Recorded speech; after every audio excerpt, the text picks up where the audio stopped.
So today's in this session we are going to learn a while loop in Python. So as yesterday I told you about for loop. So what was happening in the for loop? Once again I want to show you. So for I in range 5, okay. Now indentation starts, and what I will do, I will print I. So have you noticed one thing, that in for loop it was auto incrementing the values, so we don't have to do anything in the for loop.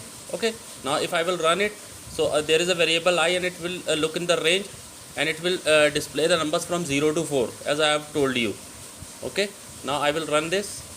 Now see, it is displaying the numbers from 0, 1, 2, 3, 4. But when we talk about a for loop, now in this it is a little bit different. Suppose if I want to print numbers from 1 to 10 in a for loop, then what will happen? So I have to initialize a variable that for I is equals to 1. Just wait, for I is equals to 1, the value will start from 1 and it will go up to 10. Okay, because the question is I want to print the numbers from 1 to 10. Now I am starting my while loop here. See, I am starting my while loop, and I is, it will go up to whenever the value of I is less than equals to 10, and if the value of I will go above 10, okay, then it will be just coming out of the loop. The loop will break. So for I is less than equals to 10, it will count 10 also, because I have used here an operator that is equals to, so it will count up to 10.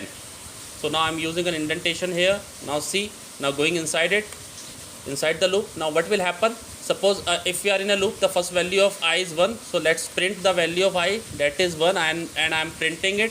The first value will be printed. Now we have to give an increment, so that every time when the value is 1, it will go up to 2, 3, 4, 5, 6, 7, 8, 9, 10, because 10 is equals to 10. And if it will be 11, then the loop will break. Okay, now this is a coding for printing natural numbers from 1 to 10. Now I will run this. See the output on the window, 1, 2, 3, 4, 5, 6, 7, 8, 9, 10, and when it goes to 11, which is a false condition, and the loop will break. Now this is a for loop. Now if you remember, students, in the previous class I told you the sum of first 5 natural numbers.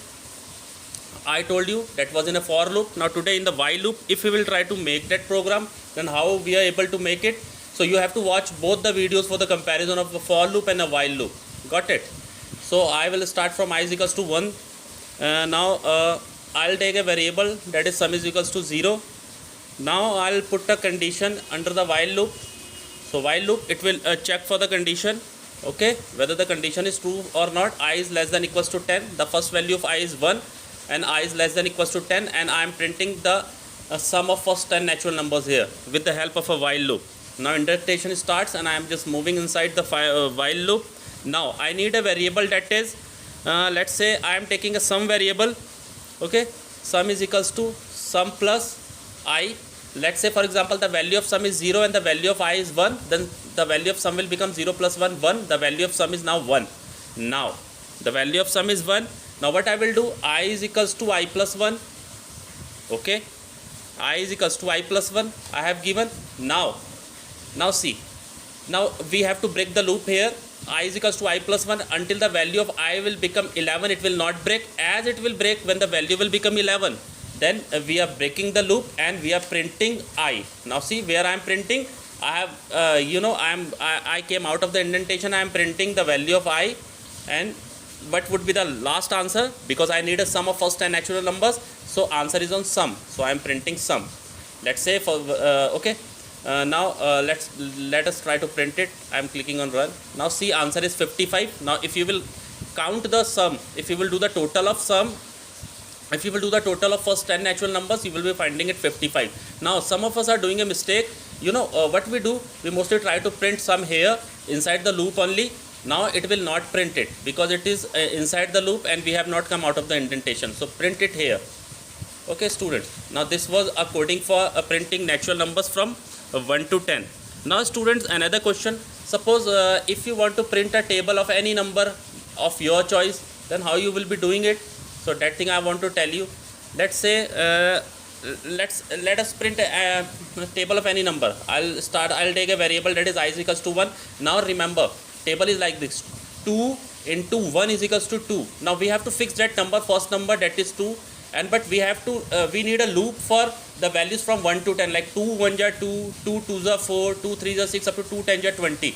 So that values we will be needing, but one value that is constant, that is a number itself. Got it? Now let's create a logic for it. I am taking a variable, and for example I need an input. So what I am doing, I will tell you, just wait. Enter number. So I need a number from the user only. Okay, now here what I am doing, I am just taking an input from the input function I am using here, but I am typecasting it to integer because I need an integer value, that is 2. Okay, or any number of our choice. It can be 6, 9, 10, 20, 30, 40, any numbers whose table we want to print here. So moving ahead, so I have chosen a variable, that is a, so I am taking a number on it. Now I am just using my while loop, while I is less than equals to 10, because one number will be fixed, but the values will be needing from 1 to 10 just to print the number. Got it? So indentation starts. Now see, as indentation starts, now it is showing drop down, which means yes, we are inside the loop only. Now I need any variable. Let's say any variable I am taking k is equals to a into I. So a is a number that is already fixed, that we will get that the user will input, and I, the value of I will be incremented one after another. But anything we are doing for increment? No, just because what I am doing, first of all I will try to print a number. I am printing a number that is on k. Okay, now what I will do, I will just do I is equals to I plus 1. Let's see whether this will work or not. Okay, every time the value of I will be incremented, and it will be incremented up to 10. As it will become 11, the loop will break. Let's see. Enter number. I am entering a number like 2. I am entering. See, now the table of 2 is printed in front of you all. 2 2 is 4, 2 3 is 6, 2 4 is 8, up to 2 10 is 20, like this. Okay. In the next class I will tell you about nested loop. Okay, and also we will try to make some programs like checking a prime number or any of other program if you will ask. Okay, but please watch the video carefully and compare both the videos. Thank you, students.